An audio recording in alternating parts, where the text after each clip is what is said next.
সুস্বাগতম আবার একটি নতুন ভিডিওতে। আজ আমরা শুরু করব হলো একাদশ শ্রেণীর রায়মার্টিনের যে প্রশ্নপত্র থাকে, মডেল সেটগুলো থাকে, সেগুলো আর কি পরপর আমরা শুরু করা এবং শেষ করার চেষ্টা করব। দেখো, কথা না বাড়িয়ে প্রথম স্কুল হিন্দু স্কুল ফার্স্ট। আর আমাদের প্রথম প্রশ্নের দিকে যাওয়া যাক। দেখো কি বলেছে। দেখো, 100 ml 0.1 নর্মালিটির জলীয় দ্রবণ প্রস্তুত করতে কত গ্রাম 200 আণবিক ভরবিশিষ্ট দ্বিক্ষারীয় অ্যাসিড বলেছে। দেখো, দ্বিক্ষারীয় অ্যাসিড বলেছে, তাই না? মানে এর যখন ক্ষারীয় অ্যাসিড বলেছে না, যে দ্বিক্ষারীয় অ্যাসিড, এর মানে কি বুঝতে হবে? এর মানে তোমাকে বুঝতে হবে যেখানে দুটি প্রতিস্থাপনযোগ্য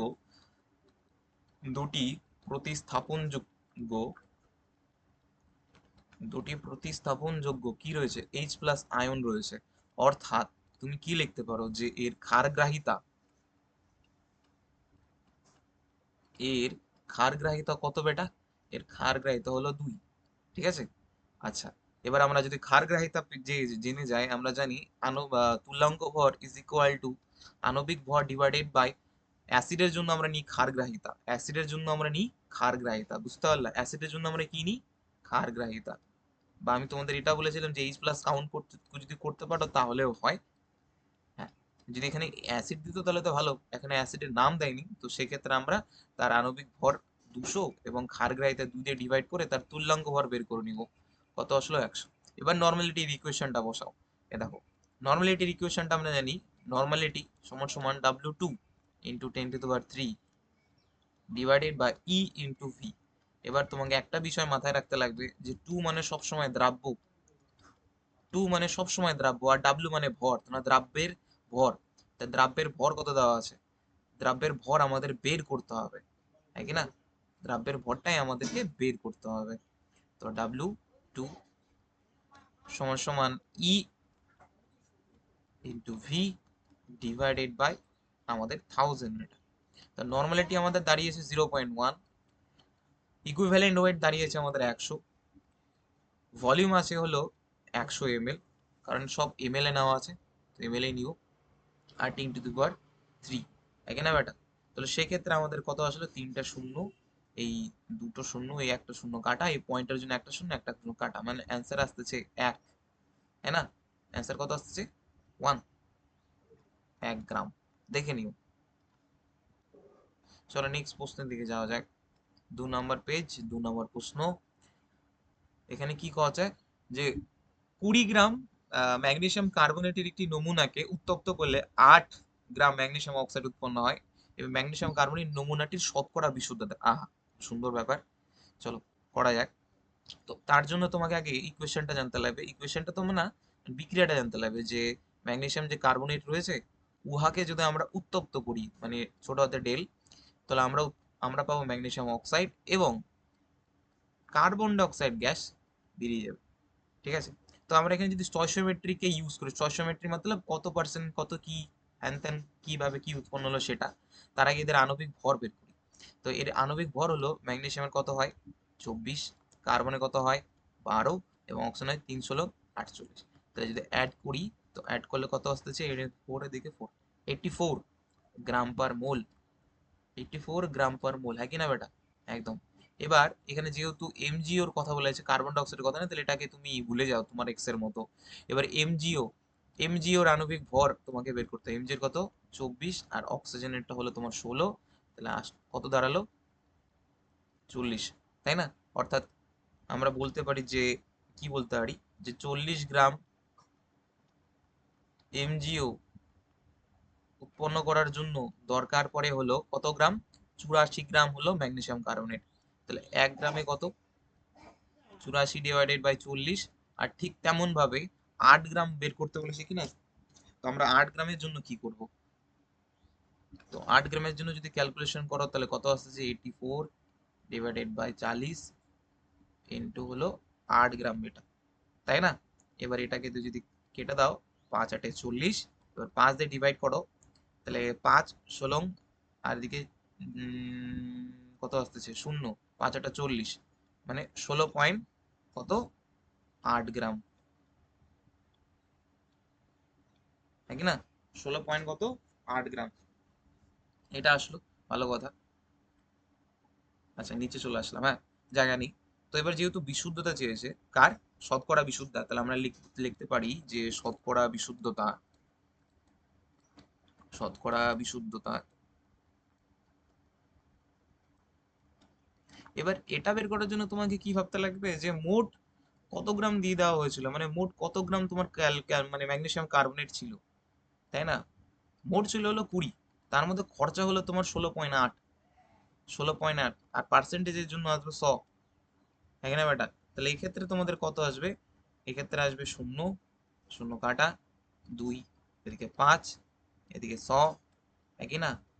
তো আসলো 2, আর দিকে 8, আর 4, তো 84% অ্যান্সার, এখানে 84%। দেখে নিও বেটা, কোনো সমস্যা থাকলে জানিও। নেক্সট বলে নিম্নের কিছু বিবৃতি দেওয়া আছে, সেটার মধ্যে সঠিক তোমাকে চিহ্নিতকরণ করতে হবে। দেখো ইলেকট্রনের ভর কি হয়, ইলেকট্রনের ভর হয় 9.1, আমি বলেছিলাম 10⁻⁻৯ অর্ধেক কত 3, 31, তাই না? আমি এভাবে মনে রাখতে বলেছিলাম, সম্ভবত তোমাদের যাদের মনে আছে মনে আছে, আর না থাকলে কোনো সমস্যা নেই, দেখে নাও। 9.9 10⁻31, অর্থাৎ 2 নম্বর বিবৃতি তো সঠিক। এবার নেক্সট 3 নম্বরে যদি যাই, কোনো মৌলের সমস্ত আইসোটোপের রাসায়নিক ধর্ম একক। এবার তোমাদের আইসোটোপ জানতে লাগবে বেটা, কি জানতে লাগবে? আইসোটোপ। আইসোটোপের বাংলা হলো সমস্থানিক বলে, হ্যাঁ এটাও জানো অস্ত। আইসো কথার অর্থ হলো সমান, আর টোপে আছে প, তার মানে সমান সংখ্যক কি থাকবে, সমান সংখ্যক, পতে আছে মানে প্রোটন, অর্থাৎ সমান সংখ্যক প্রোটন সংখ্যা থাকবে, সমান সংখ্যক প্রোটন সংখ্যা থাকবে, ঠিক আছে? এটা একটা টোটকা, এই টোটকাতে তুমি ইয়াদ রাখতে পারো যে সমান সংখ্যক প্রোটন সংখ্যা যদি থাকে তাহলে উহাকে আমরা কি পরস্পরের কি বলবো, উহাকে আমরা পরস্পরের সমস্থানিক বলবো, আইসোটোপ বলবো, ঠিক আছে? বুঝতে পারলাম। যেমন হাইড্রোজেনের যদি ধরো 1H1, 1H2, দেখো এখানে প্রোটন সংখ্যা সেম, নিচের গুলোকে প্রোটন সংখ্যা, উপরে গুলো ভর সংখ্যা বলে, অর্থাৎ আলাদা বলতে পারো। নেক্সট তুমি এটা বলতে পারো যে এদের মাস, মাস বলতে ভর সংখ্যা এদের আলাদা হয়, ভর সংখ্যা এদের কি হয়, ডিফারেন্ট হয়, তাই না? এবার বলেছে কোনো মৌলের সমস্ত আইসোটোপের রাসায়নিক ধর্ম এক, একদম, কারণ ওদের প্রোটন সংখ্যা সেম থাকে, আর এই প্রোটন সংখ্যার উপরই হলো রাসায়নিক ধর্ম নির্ভর করে। তো সেক্ষেত্রে আমরা বলতেই পারি যে আইসোটোপের রাসায়নিক ধর্ম এক। এবার পরবর্তী যদি কথা আসে যে যে সব সমভর নিউট্রন অপেক্ষা প্রোটন কণা দ্বারা গঠিত না। আর নিউক্লিয়ন জিনিসটাই, দেখো নিউক্লিয়ন আমরা বলি হলো নিউক্লিয়াসের ভেতরে থাকা প্রোটন আর নিউট্রনকে, তাই না? ইলেকট্রনকে আমরা একসাথে নিউক্লিয়ন বলি না, তাহলে এটা তথাপি গালত হয়ে গেল, তাহলে অ্যান্সার 2 আর 3 আসবে। নেক্সট, আচ্ছা কম্পাঙ্ক বের করতে বলেছে, একটা তরঙ্গ সংখ্যা দিয়েছে, দেখো তরঙ্গ সংখ্যা বলতে ভি বার বুঝি, ঠিক আছে? এটা হলো আমাদের তরঙ্গ দৈর্ঘ্যের উল্টো, মানে তরঙ্গ দৈর্ঘ্য, ল্যামডা মতলব ওয়েভ লেন্থ, হ্যাঁ তরঙ্গ দৈর্ঘ্য, তরঙ্গ দৈর্ঘ্যের উল্টো। আমরা জানি nu is equal to c by lambda, এটা হলো ইকুয়েশন, আমরা জানি যে কম্পাঙ্ক মেনলি নির্ভর করে হলো তরঙ্গ দৈর্ঘ্যের ব্যস্তানুপাতিক, অর্থাৎ কম্পাঙ্ক তরঙ্গ দৈর্ঘ্যের সাথে ব্যস্তানুপাতিক, যখন সমানুপাতিক চিহ্নটা ওঠে তখন লাইটের বেগ আসে, হ্যাঁ কি না? এটা হলো শূন্য মাধ্যমে লাইটের বেগ 3 × 10⁸ মিটার পার সেকেন্ড।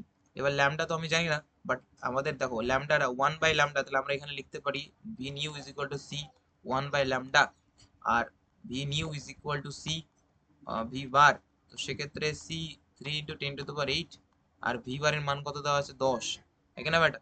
তো সেক্ষেত্রে আমাদের দাঁড়ালো একদম সোজা ইজি 10⁹ সেকেন্ড ইনভার্স নিউ, তাই না? তাহলে এখানে উত্তর কত আসতে দেখো, কত নম্বর অপশনটা 9 আছে, তাহলে হলো বি নাম্বার অপশন, নাকি না বেটা? এটাকে তুমি, এটা যদি না নিয়ে তুমি হার্জ নিতে পারো, হার্জ যেটা কম্পাঙ্কের আসল একক, এটা হলো কম্পাঙ্ক বেটা, ফ্রিকোয়েন্সি, হ্যাঁ।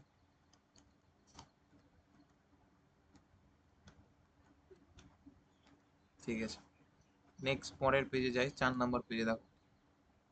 আচ্ছা ক্রোমিয়ামের সঠিক ইলেকট্রন বিন্যাস চেয়েছে, ভালো কথা।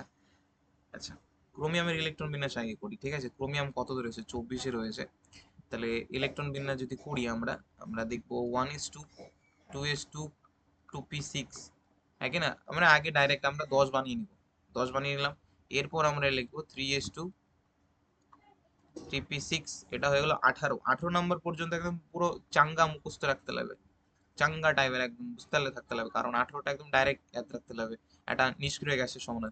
আমরা তার জন্য আর কি এটা আর কি লিখি না, মানে গ্রুপ ডি এর চলে গেল, যাই হোক এটা করিয়েছি, তোমার মনে থাকবে।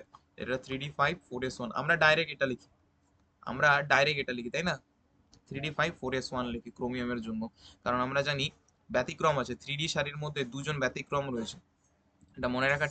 টোটকাটা ছিল কুকুর, অর্থাৎ কুকুর, অর্থাৎ ক্রোমিয়াম ছিল হলো তোমার 24-এ এবং কপার ছিল তোমার হলো 29-এ।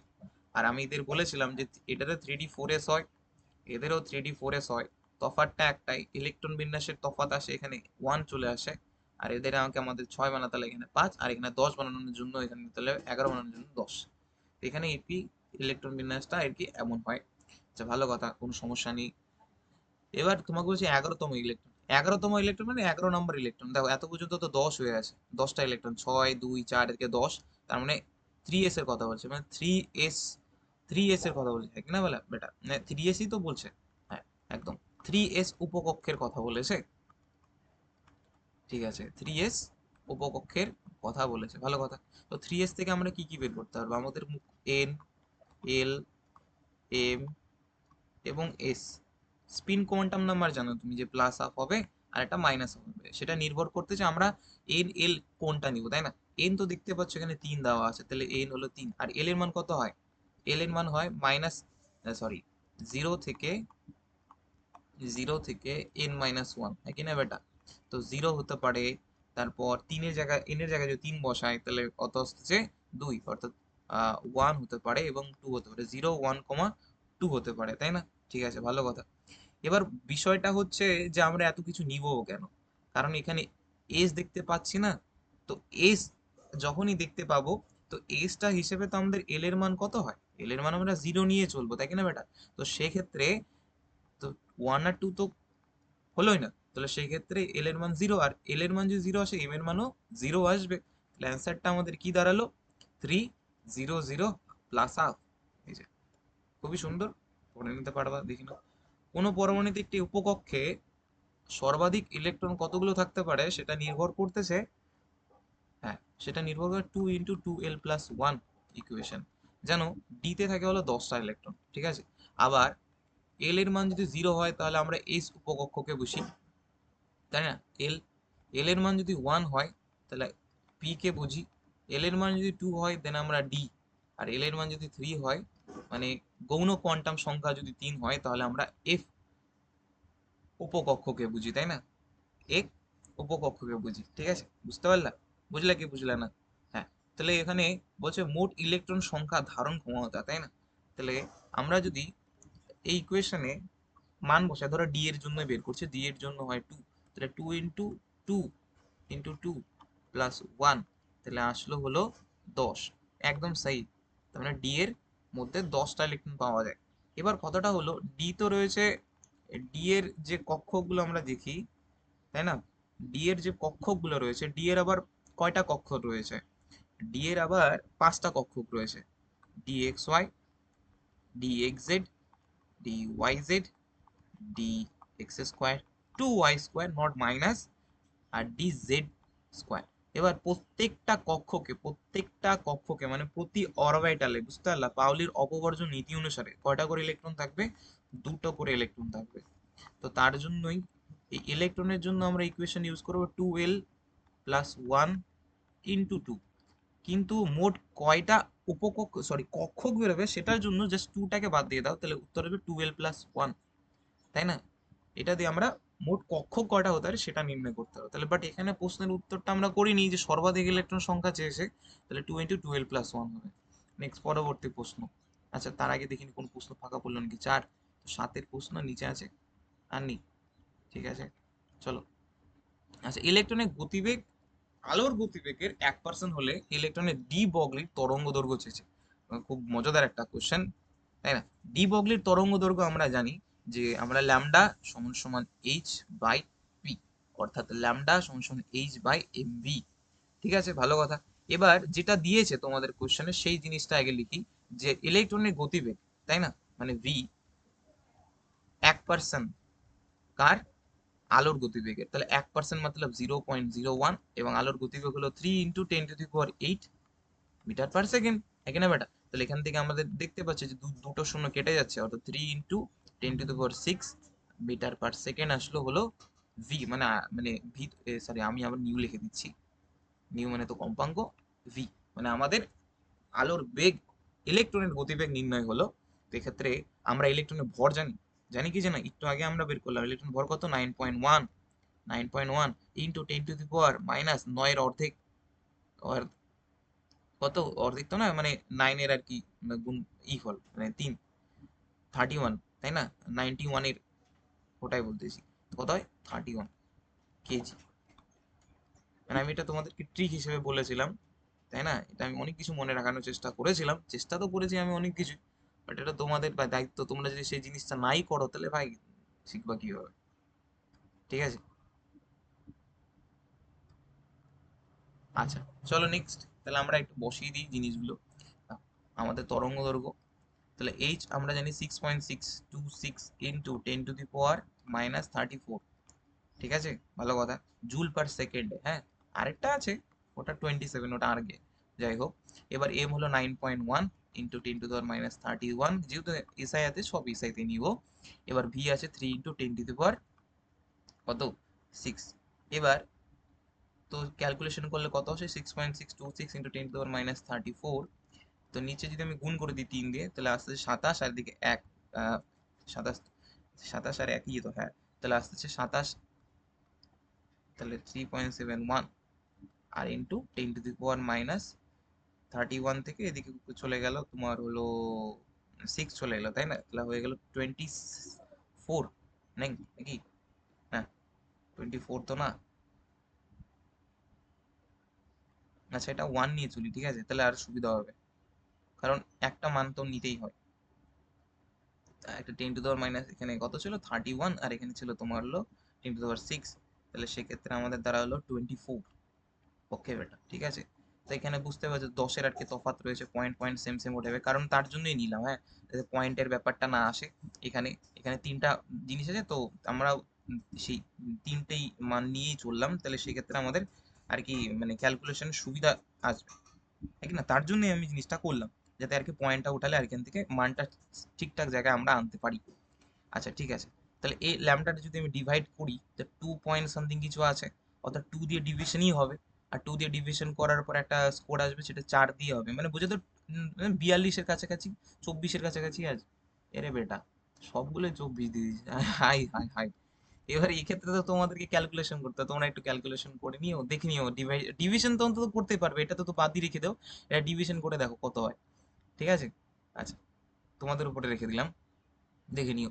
Next, chromium 3+। আচ্ছা, ক্রোমিয়াম 3+-এর বিজোড় ইলেকট্রন সংখ্যা, এফি, এগুলো আর কি বের করতে হবে। আচ্ছা ঠিক আছে, তাদের ইলেকট্রন বিন্যাস যদি জানি তাহলেই বের করতে পারবো, দেখো ডাইরেক্ট করতে হবে আমাদের। এবার ক্রোমিয়াম 3+ বলেছে, তার আগে আমরা ক্রোমিয়াম বের করি। ক্রোমিয়ামেরটা হয় 3d5, জানো তো, 4s1, তাগড়াও তো হবে বেটা তাড়াতাড়ি। আর 3+ বলে তিনটা ইলেকট্রন বের করে দাও, তাহলে সেখানে আসলো 3d, কত আসলো, তিনটা ইলেকট্রন চলে গেল, তো 3d3 হয়ে গেল, তাই না, তিনটা ইলেকট্রন চলে 3d3। এবার এই তিনটা ইলেকট্রনের যদি যদি কি করো, মানে খুব করো, তুমি জানো যে 5টা খুব হয়, মানে 5টা কক্ষক হয়, 1 2 3 4 5, আর তিনটা আছে তো তিনটা চলে গেল, তাহলে অযুগ্ম ইলেকট্রন সংখ্যা হলো এখানে 3, তাই না, অযুগ্ম ইলেকট্রন সংখ্যা হলো 3, মানে উত্তরই দেওয়া আছে নাকি এইভাবে, একদম সঠিক, একদম সামনে সামনে তো আছে। এবার লোহা, কত আসে, লোহা, এবার কতটা হলো লোহার জন্য, মানে পরমাণু ক্রমাঙ্ক কত ছিল 26, তো 26-এর জন্য একদম সোজা ইলেকট্রন, সোজা, সোজা মানে 26-এর জন্য তো কোনো সমস্যা ছিল না, তাই না। দেখো লোহা আছে 26, তো 26, 3d, আর 4s আমরা জানি, তো 4s এ কি হবে, এই 2টা বসিয়ে দেবো আর 6টা এখানে বসিয়ে দেবো, তাই না, তাহলেই তো হয়ে গেল, এটাই তো শিখিয়েছিলাম তোমাদেরকে। তাহলে 3d6, 4s2। এবার বলেছে এফি পরমাণু, তাহলে বাইরের কক্ষে 4s এ তো অরবিটাল ফিক্স হয়ে আছে, মানে এবার ডি দেখতে লাগবে, এটা ডি তে যদি দেখি 5টা খুব যদি টানি, 1 2 3 4, এবার 6টা আছে, আগে ফিল করো এইভাবে, 3 4 5 6, তাহলে মোট আছে 4টা অযুগ্ম ইলেকট্রন, আরে বেটা তো সমান সমানই হয়ে আছে দেখতেছি। এবার কপার 2+-এর জন্য করি, কপারে হলো 3d10, 4s1, এবার 2+ যখন বলেছে এটা কপারের জন্য হলে, এবার কপার 2+-এর জন্য যদি করো, দুটা ইলেকট্রন চলে গেছে, তাহলে 3D কত আসতেছে? 9। একটি উত্তরই তো করে দেওয়া আছে একদম মনে হচ্ছে। হ্যাঁ, তাহলে হয়ে গেল। নেক্সট, হ্যালোজেনের ইলেকট্রন গ্রহণ এনথালপি। আচ্ছা আচ্ছা, ইলেকট্রন গ্রহণ এনথালপি, ইলেকট্রন গ্রহণ এনথালপি। আচ্ছা, ভালো কথা। মানে ডেল ই এইচ আর কি, যেটা আর কি লিখতে পারো, তোমাদের সমস্যা, মানে তোমাদের ইচ্ছা। ঠিক আছে, যেটা ইচ্ছা তোমরা লিখতে পারো। আচ্ছা, ইলেকট্রন গ্রহণ এনথালপি বলেছে।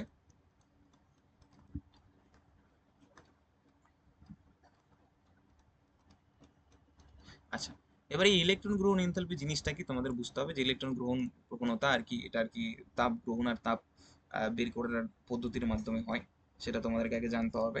দেখো, যদি আমি ফ্লোরিন ক্লোরিনের কথা বলি, ফাদার কালেক্টর বেটা ইন্সপেক্টর, মানে ফ্লোরিন ক্লোরিন ব্রোমিন আয়োডিন, খুব সুন্দর ব্যাপার। এদের ইলেকট্রন বিন্যাস জানতে লাগবে প্রথম কথা, তাই না?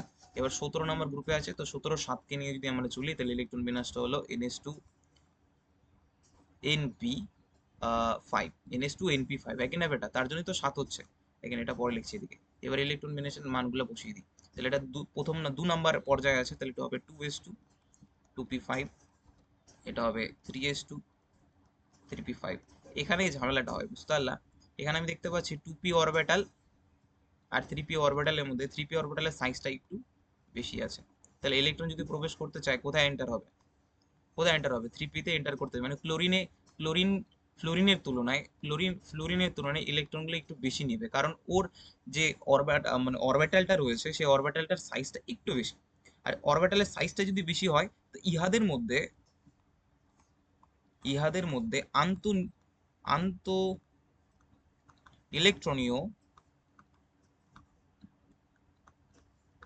ইলেকট্রনীয় যে আকর্ষণ, যে বলটা রয়েছে, আন্ত ইলেকট্রনীয় আকর্ষণ তো না, বিকর্ষণ, সরি, আন্তঃনিউক্লিয় বিকর্ষণ যে রয়েছে বলটা, সেটা কি তুলনামূলকভাবে টুপির থেকে কম হবে। এবার একটা ইলেকট্রন সেখানে ঢুকতে চাইবে যেখানে বিকর্ষণ বল কম, তাই না? এবার ব্যাপারটা বোঝো, ব্যাপারটা, তাই কি না? বুঝতে পারতেছে কি? দেখো, তাহলে 3p অরবিটালে 3p সাইজটা বেশি, তা যার কারণে এর মধ্যে ইলেকট্রনের যে বিকর্ষণ ক্ষমতাটা তুলনামূলকভাবে কম। মানে জায়গাটা ধরো, এখানে একটা এরকম খোপ আছে, এখানে ধরো একটা ছোট খোপ আছে, এখানে অলরেডি একটা ইলেকট্রন ফিল হয়ে আছে, এখানে ইলেকট্রন আছে, বাট জায়গা আছে। বাট এখানে তাহলে ইলেকট্রন কোথায় ঢুকতে যাবে? এখানে, কারণ জায়গা ফাঁকা আছে, এখানে আন্তঃনিউক্লিয় বিকর্ষণ ক্ষমতা কম। তার মানে ক্লোরিনেরটা ফ্লোরিনের থেকে বেশি হবে। তোমাকে এটা আগে শনাক্তকরণ করলে উত্তর কিন্তু হয়ে যাবে আমাদের। তাহলে এটা ভুল, ভুল। এই তো আমাদের উত্তর। নেক্সট, তড়িৎ ঋণাত্মকতা সঠিক ক্রম, এটা তো তোমরা হাইড্রোজেন বন্ডিং এ পড়েছো। হাইড্রোজেন তিনজনের সাথে খুব দ্রুত যুক্ত হতে চায়, জানো তো? তার তড়িৎ ঋণাত্মকতার কারণে, ইলেকট্রোনেগেটিভিটির কারণে, মানে বন্ধনের ইলেকট্রনকে নিজের দিকে টানার ক্ষমতা, সেটা হলো ফন। কি ছিল? ফন। প্রথমে ফ্লোরিন, অক্সিজেন, নাইট্রোজেন, তারপর যে থাকবে ওটা ব্যক্তিগত ব্যাপার। ফোন থাকতে হবে আগে। এই যে তোমাদের কাছে ফোন থাকতে হবে, তাই না? আচ্ছা, ওই বিষয়টা কিন্তু আর কি, মানে জেইর জন্য একটা জিনিস তোমাদেরকে ইয়াদ রাখতে লাগবে। দেখো, এদের না যে মানগুলো না, সেটা যদি মান রাখতে পারো, মানে পাউলিং স্কেলে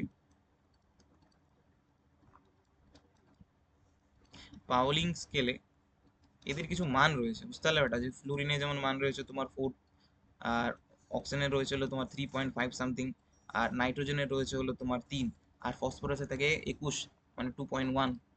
ঠিক আছে, এটা দেখ।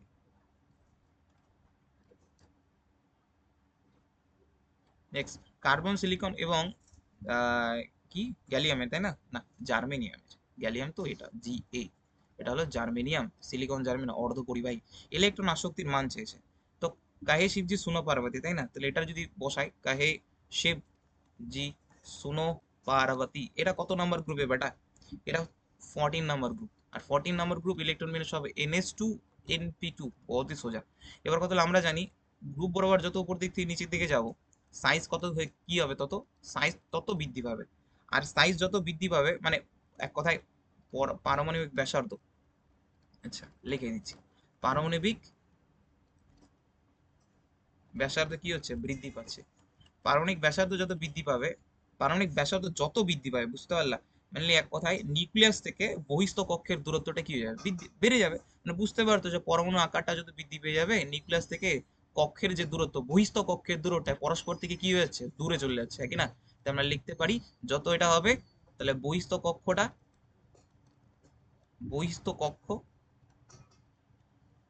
তত দূরে চলে যাবে, তত দূরে চলে যাবে। আর যদি বহিস্থ কক্ষ দূরে চলে যায়, তাহলে সেক্ষেত্রে যদি কোনো ইলেকট্রন আগত হয়, তাদের প্রতি আকর্ষণ বল তো নাই বললেই চলে। মানে এবার একটা কথা হলো, এখানে ধরো বহিস্থ কক্ষ এখানে, এখানে ধরো বহিস্থ কক্ষ এখানে, আকর্ষণ ক্ষমতা এখানে একটা ইলেকট্রন আসলো আর এখানে একটা ইলেকট্রন আসলো, এখানে আকর্ষণ ক্ষমতাটা বেশি, কারণ বহিস্থ কক্ষটা নিউক্লিয়াসের কাছাকাছি আছে, আর এখানে বহিস্থ কক্ষটা নিউক্লিয়াস থেকে দূরে চলে গেছে, মানে আকর্ষণ ক্ষমতা আস্তে আস্তে কমে যাচ্ছে বহিস্থ কক্ষের দিকে। তা আমরা লিখতে পারি যে বহিরাগত ইলেকট্রনের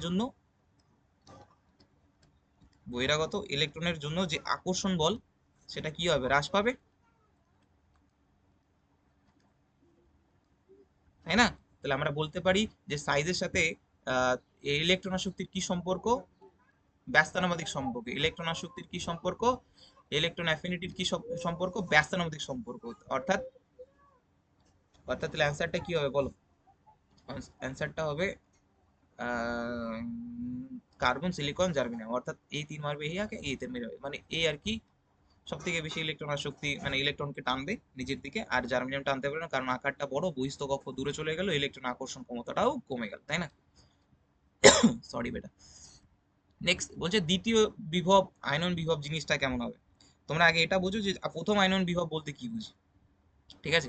প্রথম আয়নন বিভব বলতে কি বোঝায়, দেখো প্রথম আয়নন বিভব বলতে কি বোঝায়, যে ধরো আমি একটা মেটাল, তাহলে আমরা কিছু আয়নেশন এনার্জি ইউজ করে আমরা বাইরে যে আমরা আলাদাভাবে যুক্ত ইলেকট্রনটাকে আমরা বের করে দেবো, তাহলে আমি কনভার্ট হয়ে যাবো এম প্লাস, ঠিক আছে, মানে একটা ধনাত্মক আধানযুক্ত ক্যাটনে কনভার্ট করবো। এরপর এম প্লাস এর উপর যদি আবার আয়নেশন এনার্জি টু ইউজ করা হয়, সেক্ষেত্রে হ্যাঁ ইলেকট্রন তো বেরোবে, এটা নির্ঘাত, কিন্তু বিক্রিয়াটা কেমন হবে, তাপদায়ী না তাপগ্রাহী বিষয়টা। এবার তুমি এম প্লাসে যদি তুমি লক্ষ্য করো, যেহেতু দ্বিতীয় বলেছে তার মানে এটারই আলোচনা করব। এম প্লাস যখন তৈরি হয়ে আছে, মানে অলরেডি এখানে পজিটিভ তৈরি হয়ে আছে, তাই না? তার মানে ইলেকট্রনটা যেহেতু এখানে নিউক্লিয়াসটা পজিটিভ হয়ে আছে, তার মানে ইলেকট্রনের উপর আকর্ষণ ক্ষমতাটা একটু তুলনামূলকভাবে বেশি থাকবে। আকর্ষণ বলটা তুলনামূলকভাবে একটু বেশি থাকবে, কারণ পজিটিভ হয়ে আছে, পজিটিভ নেগেটিভকে টানবে, তুলনামূলক বেশি রয়েছে, অর্থাৎ এখানে একটু স্থির তারিতিক আকর্ষণ বলটা বেশি থাকবে, তাই না? ওটাকেই তো বলবো স্থির তারিতিক আকর্ষণ বল। স্থির তারিতিক আকর্ষণ বলটা কি হবে, বেশি থাকবে। আর স্থির তারিতিক আকর্ষণ বলটা যদি বেশি থাকে, তাহলে ইলেকট্রনকে যদি বের করতে হয়, তাহলে আমাকে তো একটু বেশি এনার্জি দিতেই হবে। আর এনার্জি দিতে হবে, তার মানে তোমাকে তাপটা একটু বেশি গ্রহণ করে সেই ইলেকট্রনটাকে বের করতে হবে। তাপ তো মুচি কোনোদিন হবে না, তাপ শোষী হবে, মানে তাপ গ্রহণ করেই বিক্রিয়াটা হবে। মানে এক কথা আমরা বলতে পারি এটা হলো এন্ডোথার্মিক রিয়াকশন। ওকে। আর নেক্সট, আর প্রথমটা সবসময় কি হয়, এক্সোথার্মিক, মানে সে মজায় মজায় ইলেকট্রন বের করে দেয়, মানে আর মজায় মজায় এনার্জি বের করে দেয়, যাই হোক, জানো এটা। আচ্ছা, পরের প্রশ্ন, কেসিএন এর মধ্যে কি ধরনের বন্ড দেখা যায়, দেখো কেসিএন, এটা হলো আমাদের ডেল্টা পজিটিভ, এটা ডেল্টা নেগেটিভ, অর্থাৎ ইহাদের মধ্যে আয়নীয় বন্ধন দেখা যায়। আয়নীয় বন্ড মানে আয়নিক বন্ড দেখা যায়, কিন্তু যদি তুমি সাইনাইডকে দেখো, সাইনাইডের মধ্যে আবার ডেল্টা পজিটিভ, ডেল্টা নেগেটিভ, এই জিনিসগুলো কিন্তু থাকে, হ্যাঁ কি না, থাকে কি না? অর্থাৎ তার মধ্যে আরেকটা জিনিস দেখতে লাগবে, এগুলো হলো সব অধাতু, এই দুটাই হলো অধাতু, তাই না? আর এই অধাতু থাকার ফলে, পজিটিভ কেন লিখতেছি, লোন পেয়ার থাকতেছে, তাই না? কি থাকবে, লোন পেয়ার। আর অধাতুর মধ্যে কি থাকে, মেনলি সমযোজী বন্ধন থাকে। এটা হলো সাইনাইড গ্রুপ, তাই না? আর মজাদার বিষয় হলো, যদি তোমরা প্রতিস্থাপন বিক্রিয়া পড়বা, তখন এদের দুটো আর কি নিউক্লিওফিলিক সেন্টার আছে, দুটো নিউক্লিওফিলিক সেন্টার আছে। আচ্ছা, এটা পরে পড়বা, কোনো সমস্যা নেই। চলো নেক্সট, তার মানে এটার উত্তর হবে আয়নীয় এবং সমযোজী দুই, আয়নীয় এবং সমযোজী দুই বন্ধনই দেখায়। নেক্সট, নিম্নলিখিত কোন অণুগুলির মধ্যে ডায়াম্যাগনেটিক অণুটি হলো, ডায়াম্যাগনেটিক মানে বুঝো তো, মানে এক কথায় যুগ্ম ইলেকট্রন থাকবে। যুগ্ম ইলেকট্রন যদি থাকে তাহলে ওটা ডায়াম্যাগনেটিক, আর অযুগ্ম ইলেকট্রন যদি থাকে সিঙ্গেল তোমাদের মতো, তাহলে ওটা হলো প্যারাম্যাগনেটিক, ঠিক আছে? এবার নিম্নলিখিত অণুগুলির মধ্যে ডায়াম্যাগনেটিক অণুটি কি? আচ্ছা, খুব ভালো কথা। এর জন্য আমাদের কার হেল্প নিতে লাগবে, MOT, MOT, molecular orbital theory. এবার আমাদের প্রত্যেকটার মলিকুলার অরবিটাল থিওরি, অর্থাৎ আণবিক কক্ষিক তত্ত্বের দিক থেকে আমাদের ইলেকট্রন বিন্যাস করতে হবে। তো আমি ধরো ফ্লুরিনের জন্য করি, যেটা আমি জানি আর কি। তো ফ্লুরিনের জন্য যদি করি, ফ্লুরিনে কত হয়, ইলেকট্রন বিন্যাস কি হবে, sigma one S two, sigma star one S two, sigma two S two, sigma star two S two, আবার পায়ের নিচে এগুলো করি, হ্যাঁ, pi two P X two, তারপর হবে pi two P Y two, pi star two P X two, pi star two P Y two. দেখো হয়ে গেল। ফ্লুরিনে হয় তোমার কত, তো ফ্লুরিন আছে তোর তোমার 9, 9 দুগুণ 18, 1 2 3 4 5 6 7 8, কত হচ্ছে, 16 হলো নাকি, না 18টা, 1 2 3 4 5 6 7 8, 8 দুগুণ 16, 16টা হচ্ছে তো। তাহলে একটা হয়তো দিনই আমি সিগমা টু পি জেড দিনই নাকি, সিগমা টু পি জেড দিনই, হ্যাঁ এই তো সিগমা টু পি জেড দিনই বলেছিলাম না, সিগমা টু পি জেড কত হবে, 2 হবে। এরপর এখানে আমাদের দাঁড়াচ্ছে মোট হলো 18টা ইলেকট্রন। এবার বিষয়টা বুঝতে হলো, দেখো প্রত্যেকটার মধ্যে কোনো অযুগ্ম ইলেকট্রন নাই, সবগুলোর মধ্যে যুগ্ম ইলেকট্রন, মানে দুই দুই করে আসে। তো সেক্ষেত্রে আমাদের অ্যান্সারটা দাঁড়াবে হলো ফ্লুরিন, ঠিক আছে। না বুঝতে পারিস বলিস ভাই, ঠিক আছে। আচ্ছা চলো পরের প্রশ্ন দিকে যাওয়া যাক। পেজ নাম্বার 9 বলছে কোনটি সরলরৈখিক নয়, মানে কাদের গঠন সরলরৈখিক নয়, কার্বন ডাই অক্সাইডের গঠন এমন, ঠিক আছে, সালফার ডাই অক্সাইডের গঠন ওই তেমনই একদম সরলরৈখিক, সি টু এইচটাও না সরলরৈখিক নয়, এটা তো হবে না, মানে লোন পেয়ার আসবে নাকি, হ্যাঁ লোন পেয়ার আসতে পারে, সালফার ডাই অক্সাইড মানে কি বলেছে কোশ্চেনটা, সরলরৈখিক নয়। আচ্ছা আচ্ছা আচ্ছা, সি টু এইচ টু গঠনটা তুমি জানো, মানে সি টু এইচ টু জানো তো, এটা হলো অ্যাসিটিলিন বেটা, হ্যাঁ কি অ্যাসিটিলিন, ঠিক আছে, অ্যাসিটিলিন হবে। এবার সালফার ডাই অক্সাইডে যদি যাই, সালফারে যদি যাই, সালফারে হলো যদি বের করি ধরো এসও টু যদি বের করি, তো সালফারের এসটা হলো তোমার কি আছে, এস তো না, মানে কেন্দ্রীয় পরমাণু, হ্যাঁ কেন্দ্রীয় পরমাণু হলো sp2 two hybridised, sp2 hybridised, মানে একটা আর কি নিঃসঙ্গ ইলেকট্রন জোড় আছে, একটা নিঃসঙ্গ ইলেকট্রন জোড় আছে, তাহলে স্ট্রাকচারটা হয়ে গেল এমন। এটাই, মানে সরলরৈখিক তো না, তুমি ভি শেপড বলতে পারো, তুমি ভি শেপড বলতে পারো, সমান্তরাল তো বলা যায় না, আর বেরিলিয়াম ক্লোরাইড তো একদম সমান সমান, এটা আর কি বানানো কোন ফরমেশন করে পরবর্তী সময় পলিমারিক চেনে। নেক্সট, নিচের কোনটি দ্বিমেরু ভ্রামকের মান শূন্য হবে, দেখো জলের স্ট্রাকচারটা হয় তোমাদের বাটারফ্লাই স্ট্রাকচার, এদের এদের নেট ডাইপোল মোমেন্ট থাকবে, এরা দ্বিমেরু ভ্রামক শূন্য নয়।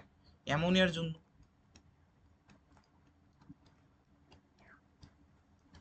এদেরও নেট ডাইপোল মোমেন্ট থাকবে, এদের দ্বিমেরু ভ্রামক শূন্য হবে না।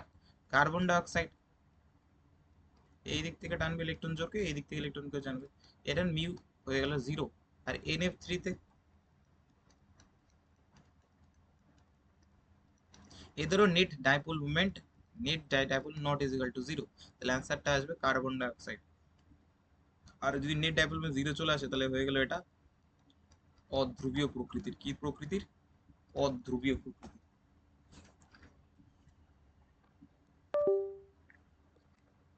আচ্ছা ওটা আমি একটু চার্জে বসিয়ে দিই ল্যাপটপে।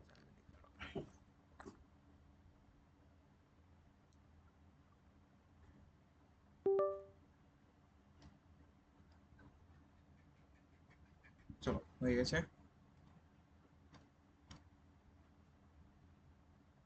বলছে অ্যাসিটিলিন যোগে কার্বন পরমাণু দুটি কি সংকরিত, আচ্ছা আচ্ছা, অ্যাসিটিলিন হলো সংকেত তোমরা জানো C2H2, C double bond C, single bond hydrogen hydrogen.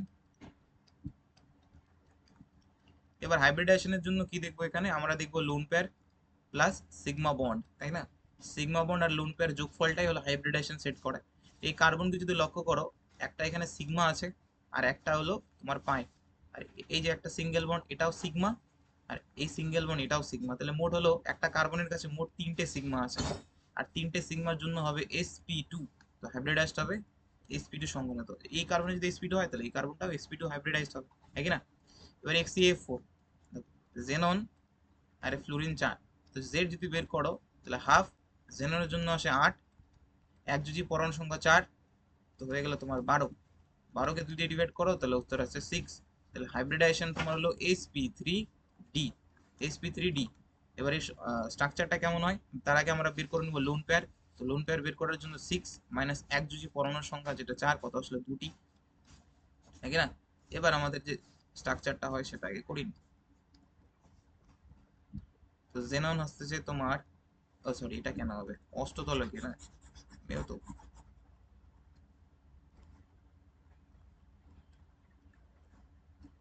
Xenon 4টা ফ্লুরিন এইদিকে আর 2টো লোন পেয়ার এদিকে। তাহলে হয়ে গেল। এমনি তো, এমনি যদি তুমি বলো গোটাটা, তাহলে এটা হলো অষ্টতলকি। কিন্তু যখন আমরা এর আকৃতি দেখবো, আকৃতি, আকার আর আকৃতি আলাদা ভাই। যদি আকার বলতো দেন তোমাকে বলতো তো অষ্টতলকি। আর আকৃতি বলেছে, আকৃতি বলেছে দেন তোমাকে লোন পেয়ার এখানে নিতে হবে না, লোন পেয়ার কাউন্ট করা যাবে না। লোন পেয়ার যদি কাউন্ট না করো তাহলে এটা হয়ে গেল কি বর্গ সমতুল্য। এটা মাথায় রেখে অনেকজন বলবে না এটা? না বলবে, বলবে ভাই এগুলো সবাই। এটা পৃষ্ঠকেন্দ্রিক একক কোষের কিনারার দৈর্ঘ্য এ, কোণার ব্যাসার্ধ। আমরা জানি এ সমান সমান 2r, এটা হলো সরল। তারপর আমরা জানি 4r সমান সমান a√2, আর এটা হলো 4r সমান সমান a√3। এবার পৃষ্ঠকেন্দ্রিকের জন্য কোনটা হয় এটা তোমরা করবে, তোমরা করে বের করবে। নেক্সট, একবার চাপে নাইট্রোজেন এবং অক্সিজেনের মিশ্রণে ওজন হিসেবে 80% নাইট্রোজেন আছে, নাইট্রোজেন আংশিক চাপ। আরে বেটা, এবং প্রত্যেকটা তাহলে মূল সংখ্যা বের করতে হবে, তাই না? মূল সংখ্যাটা আগে বের করে চলো। নাইট্রোজেনের মূল সংখ্যা বের করি। নাইট্রোজেনের কি বের করবো? মূল সংখ্যা। মূল সংখ্যা কার? নাইট্রোজেনের। তো নাইট্রোজেনের মূল সংখ্যা বের করার জন্য আগে দেখতে হবে 80% নাইট্রোজেন আছে। অর্থাৎ 80% নাইট্রোজেন আছে, গোটা 100%-এর মধ্যে যদি 80% 80 গ্রাম কি রয়েছে? নাইট্রোজেন রয়েছে। আর তাহলে বাদ বাকি যে 20 গ্রাম, সে 20 গ্রামটা কি কে থাকবে?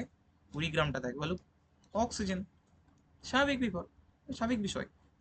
তাহলে ওই 80 গ্রামকে নাইট্রোজেন আণবিক ভর কত হয়? নাইট্রোজেন আণবিক ভর 28। 28 দিয়ে ডিভাইড করে দিতে হবে, তাই না? 28 দিয়ে ডিভাইড করে দিতে হবে। এবার অক্সিজেনের আসবে কত? অক্সিজেন আমার মূল সংখ্যা বের করতে হবে O2। তাহলে এটার আসলো কত অ্যান্সার? 20 গ্রাম। আর অক্সিজেনের কত আসে? 32, তাই না? তো 32কে যদি ডিভাইড করো, এটা আমাদের জানা আছে কত? 0.625, 625 কি মোল। আর এটা কত হয়? 2.857 মোল। 2.857 মোল, কি না? হ্যাঁ, 2.857 মোল, ঠিকই আছে।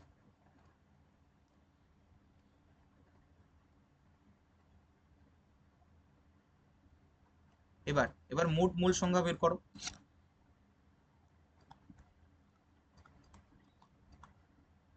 প্রথম কাজ, আংশিক চাপ থাকলে আগে মূল সংখ্যা বের করতে হবে। এটা মোটা মানে মোট মূল সংখ্যা এখন বের করো, দুটার যোগফল করে দাও। যোগফল করে দিই আমরা। 0.625 প্লাস 2.857, তাহলে আমাদের আসবে 3.482, তাই না? কি মূল। ভালো কথা। এবার আমরা নাইট্রোজেন আংশিক চাপ বের করি। তা নাইট্রোজেনের যদি আংশিক চাপ বের করা হয়, তাহলে আমরা আগে এটা বের করবো হলো টোটাল চাপ কত ছিল, আর তার মূল ভগ্নাংশটা বের করতে হবে। কার কার মূল ভগ্নাংশ বের করতে হবে? নাইট্রোজেনের মূল ভগ্নাংশ। না গোটাটা মূল ভগ্নাংশ আমরা বুঝো তো? মূল ভগ্নাংশ আমরা বুঝো তো? আরে তুমি দেখে না, কাইটো অফ নাইট্রো মূল ভগ্নাংশ বোঝো মানে নট কা বোঝো তোমরা? মূল ভগ্নাংশ হলে মোট মূল সংখ্যা, তার মধ্যে নাইট্রোজেনের মূল সংখ্যা কত ছিল? নাইট্রোজেনের মূল সংখ্যা কত ছিল? 2.857 into P total. P total মতলব মোট চাপ কত ছিল একবার, তাই না? তো একবার আমরা একবারই নিব, কারণ অ্যান্সার একবারই দেওয়া আছে, বারকে চেঞ্জ করা হয়নি, তো করো ওইটাই।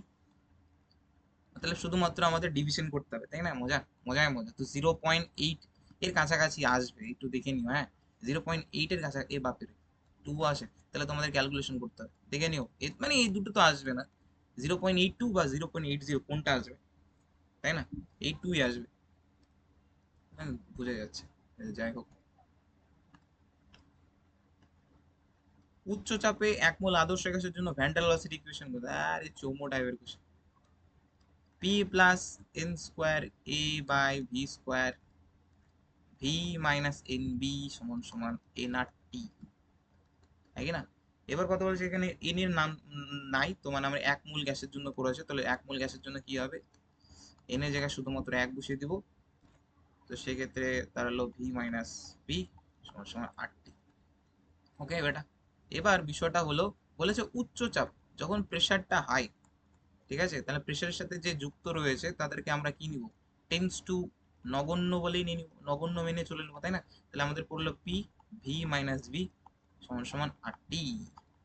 তাহলে উত্তর আসবে পি ভি মাইনাস বি আর টি। ব্রাবেস ল্যাটিসে পৃষ্ঠ পৃষ্ঠকেন্দ্রিক মানে এফসিসি ক্লাসের সংখ্যাটা কেমন? এফসিসি ক্লাসের সংখ্যা হলো 4।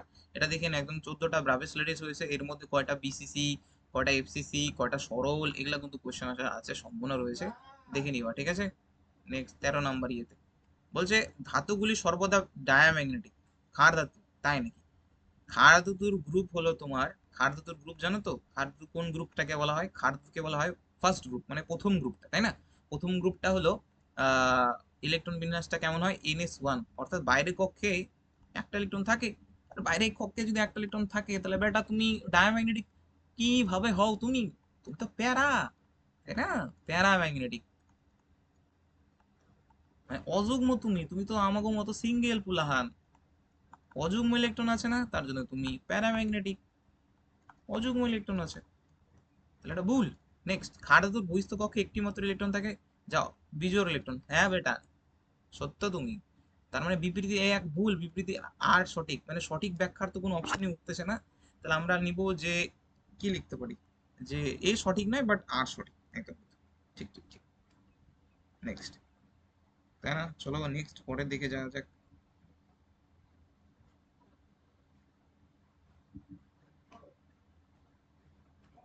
ওই এই যে H2O2, ওকে ওকে। H2O2 উৎপন্ন হয় কার মাধ্যমে? আরে ভাই, H2SO4 এর সাহায্যে আমরা H2O2 উৎপন্ন করতে পারি, মানে সালফেট, মানে এটা এখনো তোমাদের করানো হয়নি আমি জানি, আমাদের এই বিষয়টা এখনো আসেনি, তাও আমি বলে দিচ্ছি। এটা অ্যানোড রিয়াকশন একটা হয়। অ্যানোড রিয়াকশনে কি করি বলতো আমরা?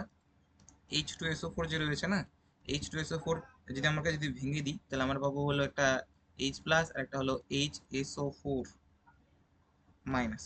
এর HSO4 মাইনাসের উপর যদি আমরা কিছু চাপ আর কিছু উচ্চ ঘনত্বে আর কি ইলেকট্রিসিটি পাঠাই প্ল্যাটিনাম তড়িৎদ্বারের সাহায্যে, তাহলে আমাদের উৎপন্ন হয় H2S2O8, পারক্সো ডাইসালফিউরিক অ্যাসিড। অবশ্যই এটা করিয়েছি, এটা তোমরা ডিনাই করতে পারবে না যাতে এটা করিয়েছি কিনা, এটা করিয়েছি, তোমাদের স্ট্রাকচারও বানানো শিখিয়েছি। পারক্সো ডাই সালফিউরিক অ্যাসিড।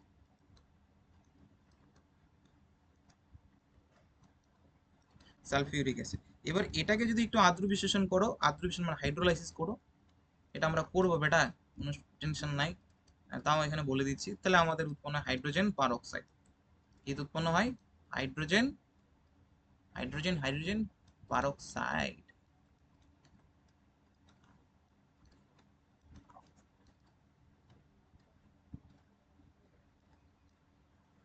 আচ্ছা, বলছে মুক্ত অবস্থায় কোন মৌলটির বিজারণ ক্ষমতা সর্বাধিক? দেখো, মুক্ত অবস্থায় বিজারণ ক্ষমতা সব থেকে বেশি থাকে হলো সোডিয়াম, আর পটাশিয়ামেরও থাকে। এবার তোদের বিষয়, তোদের একটা কোশ্চেন, সব কোশ্চেন আমি কেন করে দেবো, তোদের কোশ্চেন তোরা অ্যান্সারটা বলবি, কাদের বিজারণ ক্ষমতাটা এখানে বেশি, সোডিয়াম আর পটাশিয়ামের মধ্যে কার বিজারণ ক্ষমতা বেশি, বুঝতে?